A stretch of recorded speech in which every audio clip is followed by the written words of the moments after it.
Okay, so I'm gonna start with a message to all the Huawei and Honor fanboys who simply did not get at all what my last Honor video was about. It was not at all about judging the Honor play. That's why I actually said it right in the intro. It was about something completely different. And I read all the comments and I was simply speechless that so many got it so wrong. So I'm gonna talk a little bit slower since I know you kinda need a little bit more time to get it. Admit it. This is the review where I'm gonna judge it and tell you how good this phone actually is, because it is, and I never said something else otherwise before. And if you haven't given me a dislike until now, I guess this would be the time. But now let's get into the review and forget all the rest. Let's just check about how good this phone is. Let's actually compare with one phone that a few people wanted a comparison with, and I will give you one a little bit shorter later on. As you can see, it is taller, it's though narrow, and it is thinner. Battery size are kind of similar, but it's fine. But what I have to give this one absolutely is the build quality. It feels super solid. Everything is well done. Nice also oleophobic coating, well nice curves and everything.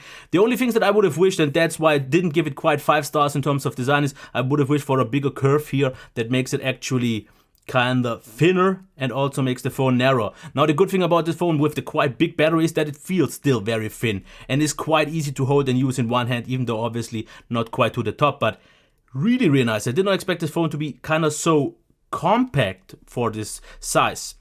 And build quality as well, it's aluminum, so it doesn't really attract fingerprints. Sometimes it's on the slippery side, sometimes it's not, that's fine. And the execution is just done so right, especially with the buttons having a great tactile feedback, very good position. Also the fingerprint reader, even though it's not maybe quite what the Huawei P10 was back in the days, which kind of was the fastest that I've ever seen, this is still very, very good. Also we have screen unlock where the screen, or face unlock where the screen takes a little bit longer to turn on, but therefore it immediately unlocks, which is nice. Also the camera that does protrude, and if you want to protect it, you can just use the case that you get with it, and it will, if I put it right properly on, it will protect the cam. That's quite obvious and quite important. So this case isn't bad, therefore that you don't have to pay for it. Then we have the mic, SD card and SIM card tray.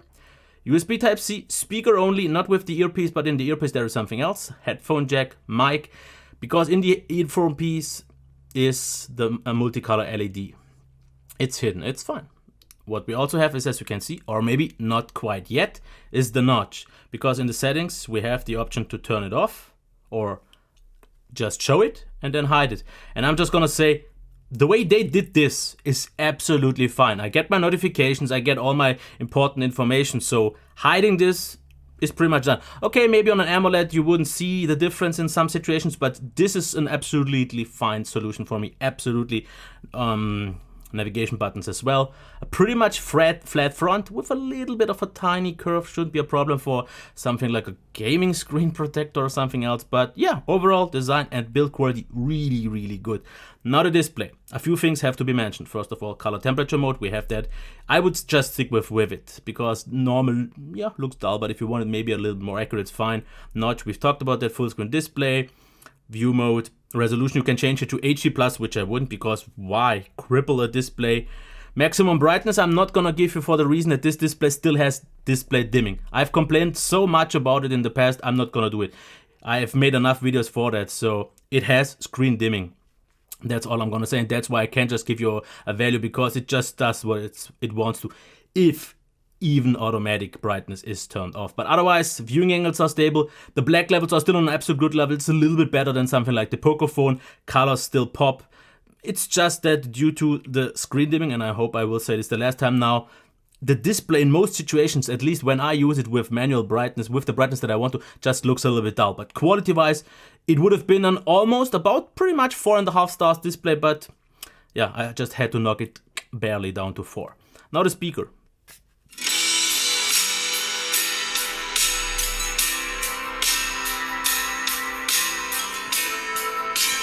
Now I really had to think a lot what I should give this. 4 stars or 3.5 stars.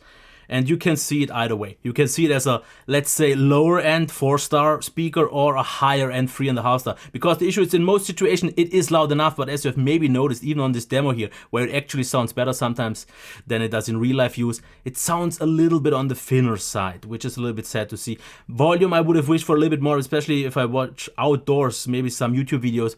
Sometimes it was just not quite enough. And the same goes also for the headphone jack, just as pretty much on every Huawei device or Honor. It could be louder and could actually sound a little bit more, more better. Okay, let's get into the performance. Launch times are absolutely fine. And I've heard from one reviewer he still sees a lot of kind of lag or some occasional stutters. I personally have to say that this is so far from all the 970 phones from Huawei actually is the best performing, with pretty much about on par with the View 10. I didn't review the Honor 10, but the scrolling is mostly smooth. It's quite fast responsive, not quite as the fastest 845 or 835 phones, but as you can see, I don't really see a lag if I jump between apps. It's mostly fine. Yeah, maybe some very few occasional stutters, but nothing that break the experience. This is about on 710, 660 level, close to an 835, but I still don't think this is an 835 level, definitely not 845. And since this is marketed as a gaming phone, I am not gonna talk about gaming at all. just because I can't. Because this is as much as of a gaming phone as I'm an athlete. I mean, this can game, but I could, in theory, run. But I don't call myself a marathon runner, where this calls itself a gaming phone. Little sarcastic joke to the side, battery. Full charge should take about 1 hour 30 or 1 hour 40. I actually forgot to measure it. Yeah, my brain. Battery life though, absolutely great. It's obviously not on a Huawei P20 Pro level, since that has the AMOLED display, which is a little bit more efficient and has the bigger battery 4000, but this is very good. 10% for off YouTube is a good level for an LCD display, absolutely. And I got about on mobile data like 7 hours of use, and on Wi-Fi 9 to maybe 10 hours. So this makes it amongst the best if you consider performance to battery life in ratio, one of the best. Especially at first, standby drain seems really good because, like for the first 5 or 10%, the battery actually doesn't show the real value. It goes down a little bit earlier. But standby drain was actually also good, but it also kills a little bit earlier the apps. That's just because MIUI does what it does. But let's get into the thing that we have an app drawer if we wanted to. And if you can see that there was a little bit of a delay. We also have the Google Launcher. We have, as you can see here, quick settings.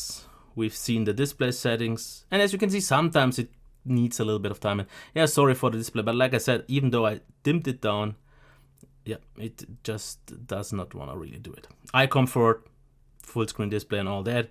In terms of sound, you can see more sound effects. That's that.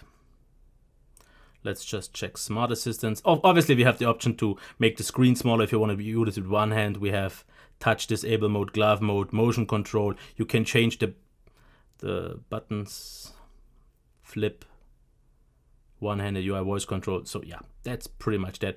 There are a few annoyances. Obviously, I said it's screen dimming. There are apps that get killed a little bit more often or a little bit harder than they should. Sometimes background services especially, but yeah, at the end, EMUI is still what it is. I mean, it looks kind of the same for the last few years, which is actually fine since there is a very good theme support. And with that theme support, especially with extra apps where you can theme every little thing, it is very customizable and flexible. But underneath, yeah, it still does a few things that I don't like so much. But yeah, most people don't care. Okay, camera. The app is fine. You can here switch between the modes and here between, for example, AI mode.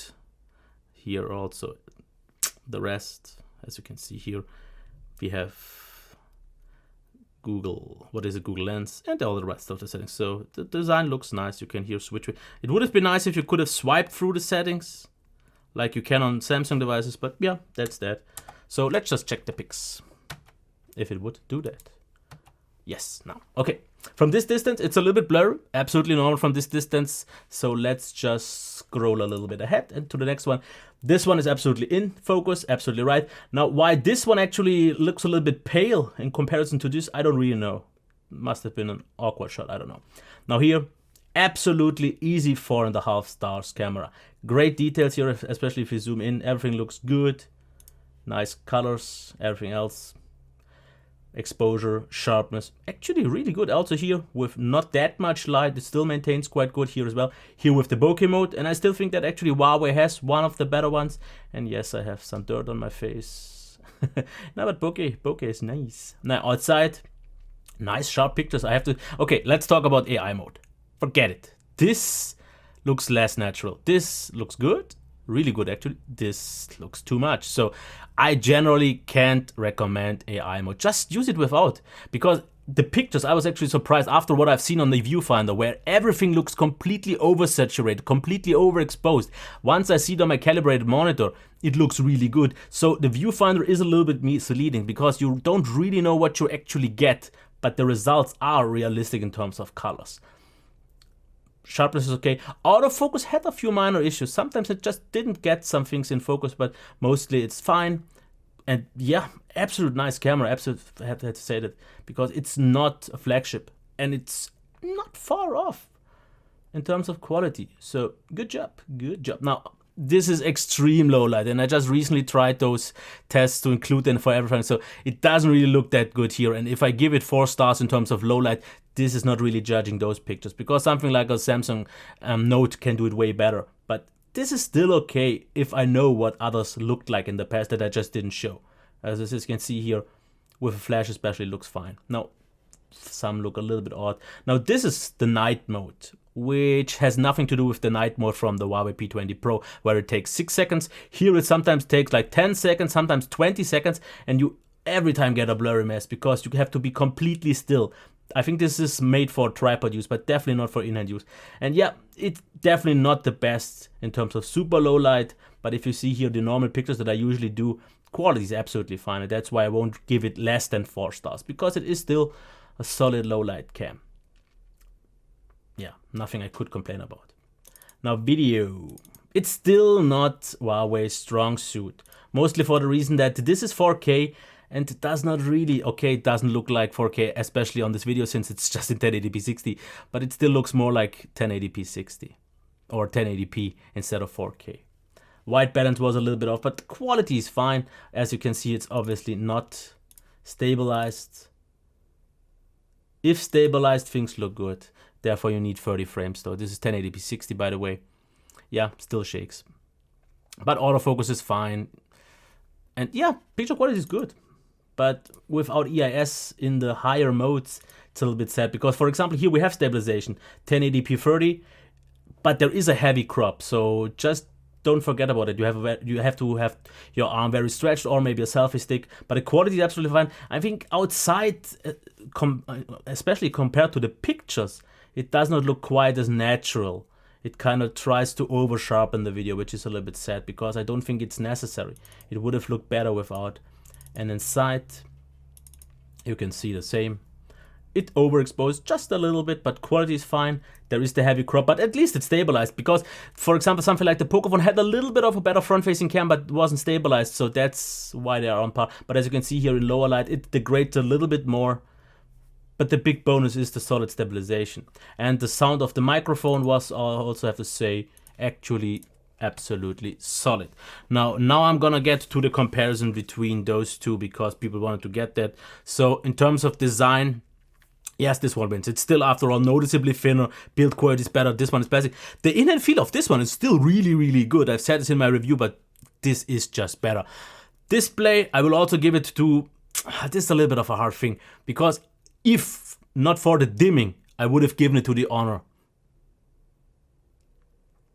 Play. But because of the dimming, because just in terms of quality, it is a little bit better, but I would prefer this just because it's not dimming. Speaker, absolute easy win, dual speaker, very loud, good quality for the Pocophone, and also headphone jack is noticeably better. Performance is also noticeably better. Now, battery life is better, but let's not forget that this is still way above pretty much every other flagship phone. So even though it's not as good as this crazy guy here, it's still extremely good. Software, I don't like MIUI that much anymore either, but yeah, MIUI, yeah. Camera, actually overall quite close. I prefer this one a little bit more because the pictures looked a little bit less processed, a little bit more natural, but that's that. So I'm actually not gonna say too much if I would recommend it or not, because people won't like my answer anyways. But I'm gonna actually say for about 300 euros, it is a solid phone. I mean, if you just ignore my gripes like the display dimming, like EMUI and such a few minor things, this is a nice phone. It's not a gaming phone. Yeah, it's not. This is a normal phone that can game. Just like this one can, or this one, or this one. They can all game. That was my point of the last video. Okay.